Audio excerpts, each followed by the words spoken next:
ini nanti akan diketahui lah siapa dalang-dalangnya yang melakukan kerusuhan atau perusakan di Padepokan kemarin. Insya Allah nanti akan segera diketahui gitu. Masalahnya sekarang kan hanya sekedar opini saja begitu dari seseorang gitu. Dan sebenarnya ada satu orang yang dulu pernah mengganggu Padepokan. Orang itu pernah menyerang santri saya. Orang itu juga sama di bidang pengobatan seperti saya. Mantan santri sini bukan? Bukan. Oh, bukan. Bisa dikatakan orang itu ya Kawan tetangga lama. saya lah. Tangga saya. Oh, Ya saya katakan saja nggak apa-apa, santai mawar. Jadi nanti terbuka, karena ini nanti akan sangat terbuka. Ada salah satu tetangga saya yang sama-sama di bidang spiritual seperti saya. Lalu orang itu memukul santri saya dan orang itu dibawa ke Kapolsek. Sampai di Kapolsek sana, akhirnya karena saya memandang keluarganya, anak-anaknya saya maafkan dengan perjanjian bahwa dia tidak akan mengganggu lagi Padepokan. Tetapi ternyata ketika kemarin ada kerusuhan, orang sebuah komunitas ini yang di bidang sama spiritual ya, pembersihan, ya tetangga goiban, ini ternyata kemarin yang pakai baju hitam-hitam yang melakukan kekerasan itu orang itulah yang dulu itu dibawa ke Kapolsek, dan situ ada surat perjanjiannya dengan saya bahwa tidak akan mengganggu Padepokan. Tapi ternyata videonya kemarin di sana beliau lantang menantang saya dan mengajak untuk duel, mengatakan saya ini loh kebal, Samsudin suruh sini, kan begitu kemarin. Padahal itu ada surat perjanjiannya. Ini nanti tinggal dilihat saja sebentar lagi siapa dalang dari kerusuhan tersebut. Dan perlu untuk saya sampaikan untuk semua saudara-saudaraku semuanya bahwa tidak ada sama sekali kerusuhan atau bentrokan antara dua ormas. Ini sesuatu hal yang diada-ada. Itu tidak ada sama sekali. Tidak ada sama sekali bentrokan antara ormas keagamaan. Ini ada orang yang memframing untuk mencari pembenaran atau untuk mencari aman, yang menyatakan bahwa ada dua ormas di sini yang bentrok atau terjadi bentrokan di dua ormas keagamaan. Ini sama sekali tidak benar sama sekali.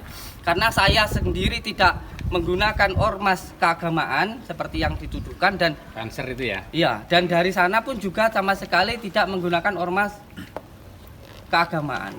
Yang di sini itu hanya ada ketika ada gembelengan Banser ke sini dari beberapa tempat, lalu di sini beliau sedang bertirakat, beriadoh, mengamalkan sebuah amalan. Di sini dia bertempat tinggal di sini. Dan itu pun beliau sudah membawa surat izinnya, maksud surat izin dari desanya dan sebagainya, itu secara pribadi orang itu berada di sini. Nah, ketika siapa itu yang sana pesulap merah itu datang ke sini, lalu beliau pun juga nggak membawa ke ormas keagamaan, hanya ada orang yang datang itu ikut merekam. Nah, orang yang merekam Marcel inilah yang dikatakan dari pihak sana, padahal tidak. Ini semuanya suatu opini atau framing yang dibuat-buat seolah-olah ada dua ormas yang berbenturan. Padahal saya katakan saya dari pihak keamanan tidak menggunakan dari Banser. Saya menggunakan outsourcing. Ada sendiri yang pihak keamanan dari pihak outsourcing. Oke, nanti saya tak konfirmasi ke ketua bajanya coba tanggapannya kayak apa. Iya, jadi ini menjadi sesuatu hal yang tidak baik begitu. Saya tidak, walaupun saya dari pondok pesantren, saya adalah dulu ikut Syuhada-ul-Wajid, tapi saya di sini tidak pernah menggunakan simbol-simbol NU. Saya tidak menggunakan foto-foto kiai saya. Kenapa? Karena saya takut saya tidak bisa memberikan sesuatu hal yang baik untuk organisasi yang sangat saya cintai.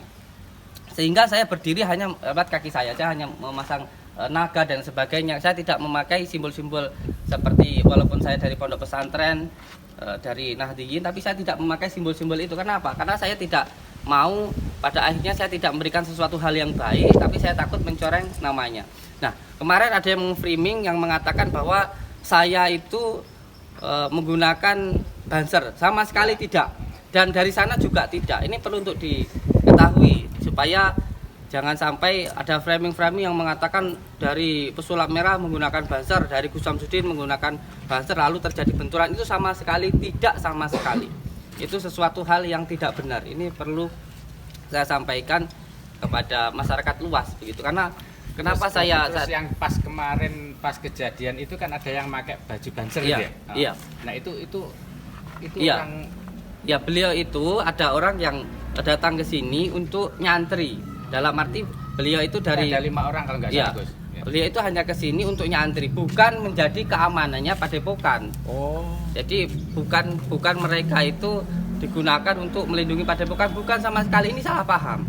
Jadi ini perlu saya jelaskan. Jadi jangan seolah-olah bahwa ini terjadi bentrokan di antara dua ormas. Ini sesuatu hal yang tidak benar begitu. Tidak ada sama sekali. Saya sama sekali tidak menggunakan banser. Kalau saya mau menggunakan banser, mohon maaf sayang, tidak hanya cukup 5 orang, saya pakai 1000 orang.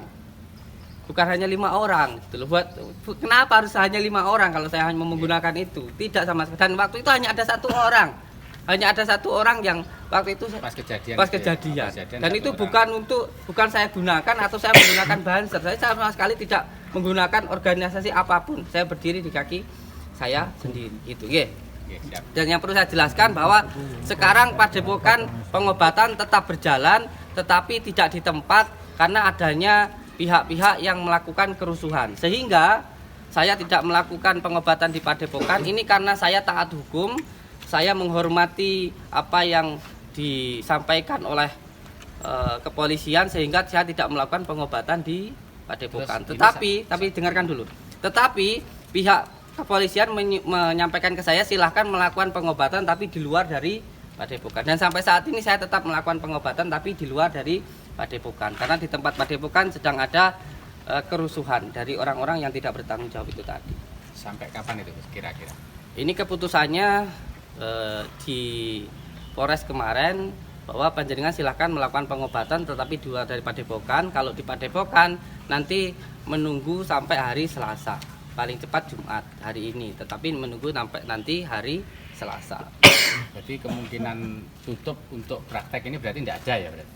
Itu semuanya kita serahkan ke pemerintah ya, karena kita ini dari ya alhamdulillah dari Nahdliyin bahwa mencintai negara itu adalah sesuatu hal yang baik. Terus ini seandainya, ini ngomongkan seandainya Gus, seandainya ternyata nanti dari pihak pemerintah ternyata hari Selasa itu hasilnya menutup, itu bagaimana Gus? Kita lihat dulu dasar hukumnya apa. Apakah kita melakukan kesalahan? Lalu kesalahannya di mana? Itu kita lihat dulu. Kita lihat dulu dasar hukumnya apa. Karena kita semuanya ini adalah berpijak pada hukum begitu. Lalu kesalahan-kesalahan apa yang kita lakukan? Kalau hanya karena ketidaksenangan atau seseorang yang melakukan kerusuhan, tentu orang yang melakukan kerusuhan itulah yang harusnya ditangkap atau orang itulah yang harusnya dihukum gitu, bukan dari pihak kitanya begitu. Intinya sih kalau saya sih santai-santai saja ya, no problem, tidak masalah bang. Pastinya pengobatan di luar pun juga nggak apa-apa kan begitu. Yang dicari kan bukan saya, bukan Padepokan, tapi saya aja kan begitu. Pun YouTube-nya ya bangga. Iya. Intinya seperti itu. Jalan. Nggih. Dan semoga semua YouTuber yang ada di Blitar, terkhususnya di Jawa Timur, kalau mau datang silahkan, saya sangat mendukung sekali. Panjenengan semuanya berkarya, tetapi yang paling penting ketika panjenengan berkarya, ketika berdiri tidak perlu harus menjatuhkan orang lain. Ketika panjenengan pengen baik tidak harus menjelekkan orang lain. Ketika berkarya yang penting jangan sampai menjelekkan orang lain. Supaya apa? Supaya hasilnya bisa barokah. Kalau panjenengan mau memberikan makan anak itu sampai dengan sesuatu hal yang tidak baik, sama kotoran kan tidak mau, nggih. Nggih. Minta doanya Gus buat Siap. YouTuber pemula semuanya, Siap. mudah-mudahan bisa sukses seperti Gusnya Gus. ya. Raja YouTuber gitar sekarang. YouTuber pemula semua ini Gus. Iya, dan setiap harinya saya menyampaikan untuk semua YouTuber silahkan datang setiap jam 1 siang. Insya Allah akan saya temui dan insya Allah nanti bisa membuat YouTube panjenengan bisa lebih. Amin. Amin ya rabbal alamin. Iya. Maaf, Gus. Siap. Gus Samsudin kan pernah di depan kelas bilang statement kalau kontennya di dalam konten itu sudah hibur, itu gimana maksudnya itu? Gimana? Sekedar hiburan gitu loh. Iya. Kan pernah Di statement dalam toh? konten. Ya, perlu untuk dipahami nggih bahwa yang namanya tontonan YouTube semuanya ini, sama nonton YouTube supaya apa? Supaya terhibur. Terhibur. Berarti itu adalah hiburan. Semuanya yang dipertontonkan, semuanya yang ada di YouTube itu adalah hibur. Kalau mau dapat berita berarti harus lewat press dulu. Ada undang-undang presnya begitu. Kalau sampean YouTube sampean bilang ini sesuatu hal yang itu berarti sampean harus punya kartu presnya begitu. Gitu. Dan semua hal yang ditontonkan ini kan semuanya harus disetting dulu. Kalau nggak disetting gimana dapat video yang baik? Kameranya ditata, videonya pakai ini kan semuanya harus disetting kan begitu.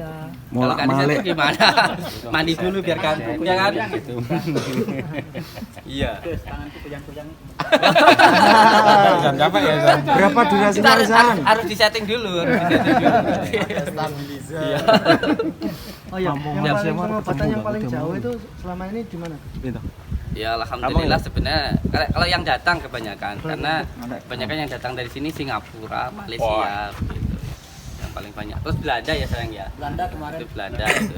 Ikut Gus nanti kalau ke Siap. Ke Belanda bayar sendiri ya. Australia juga ada yang ditunggu-tunggu dari teman-teman tetap dari seperti yang kemarin pengen melihat yang pengobatan santet. Nah itu Oh, siap. Iya, nanti begini. mungkin kalau ada nanti kolaborasi. pas Iya. waktunya ada Iya. mungkin. Sebenarnya begini nggih. Sesuatu hal yang bersifat karomah itu tidak bisa diulang-ulang. Bisanya terjadi karena irodatnya Allah, qadratullahnya Allah. Sebagai contoh, ketika panjenengan mengamalkan asmasirullah, asmasir, ketika itu panjenengan dibegal atau dirampok, delalah, dibaca atau ditembak semuanya tidak mempan begitu. Lah, itu apakah bisa diulangi? Tentu tidak bisa. Itu adalah kodrat dan irodatnya Allah. Sesuatu hal karomah itu terjadi atas dasar kodratullahnya Allah. Yang penting kita berusaha. Sampai pakai sepatu, pakai sandal kan supaya kalau di jalan ada beling tidak kena. Tapi bukan berarti kalau sampean pakai sandal itu terus nginjak-nginjak paku. Kalau sandalnya rusak, kakinya yang kena kan begitu. Itu hanya untuk sebagai penjagaan saja. Jadi di dalam ilmu hikmah itu ada yang namanya mujizat, itu untuk para nabi, untuk yang namanya karomah itu untuk para wali, dan karomah ini akan ada sampai di akhir zaman. Dan ada juga yang namanya maunah itu untuk orang yang istiqomah. Contoh selalu sholat malam dan lain sebagainya. Tetapi semuanya ini terjadi atas dasar qadratullahnya Allah. Tidak bisa diulang-ulang. Nah, masalahnya ketika jenengan minta untuk saya mengulangi kejadian itu, apakah bisa? Contoh ada orang yang berobat. Kita lakukan terapi. Nah, ketika kita lakukan terapi, tiba-tiba orang itu muntah paku atau keluar paku. Nah, karena memang yang ada di dalam dirinya ada sihirnya, ada kutnya, ada ikatannya. Terus kalau suruh mengeluarkan paku pada orang yang nggak terkena paku, apa bisa? Kan begitu masalahnya. Tapi nggak, intinya nanti ketika ada undangan pembersihan, panjenengan saya ajak lah. Istilahnya pembersihan gitu ya. Artinya sebenarnya ruqyah. Ruqyah. Ya, ruqyah rumah gitu. Jadi nanti biar teman-teman itu yang kemarin pada tanya-tanya itu biar Insya Allah besok malam ya. Besok malam saya ajak untuk ruqyah rumah ya. Besok malam. di mana itu Gus? Untuk tempatnya saya belum begitu jelas, tapi di wilayah Talut kalau nggak salah. Karena ada yang meminta tolong untuk di ruqyah rumahnya. Ya nanti kita berangkat bareng-bareng ya. Oke, Start jam siap. berapa Gus? Jangan start Gus. Statikumnya. Soalnya saya belum mendapatkan izin dari pihak kepolisian, jangan izin dulu ya. Malam berarti teman-teman di sini mulai jam 2 ya, tunggu sampai malam ya. Oh ya, itu yang simpang siur tentang biaya kesini awalnya itu bisa dijelaskan sekalian. Biar Iya. nggak simpang siur ada yang gini. Awalnya masuk atau sakit Iya. apa kayak gitu. Iya, di sini sebenarnya ada 3 metode ya. 3 metode yang bisa dilakukan di Padepokan. Yang pertama yang jelas ketika mau masuk ke sini kan harus daftar dengan menggunakan KTP. Itu yang pertama. Yang kedua di ruqyah. Ketika di ruqyah, yang ketiga itu di terapi. Yang ketika di terapi ada juga yang melakukan doa khusus gitu. Nah, doa khusus inilah yang menggunakan biaya. Tetapi kalau hanya sekedar untuk ruqyah, terapi itu tidak ada biayanya. Jadi biayanya itu dikhususkan untuk yang melakukan doa khusus. Doa khusus itu nanti ada selamatannya dan lain sebagainya begitu. Berarti nanti kalau seumpamanya penginapan itu sendiri ya? Penginapan Apa sendiri ya menyediakan? di tempat tetangga-tetangga itu. Kita belum ada di Padepokan. Makanya mau membangun nanti itu tuh Doa khusus itu ya kayak sampean kan istri satu, pengen 2, ketiga itu khusus nambah lagi. ada yang mau ditanyakan lagi? Tanya yuk. Wah, mantap. Ada yang mau ditanyakan? Ada yang live ini?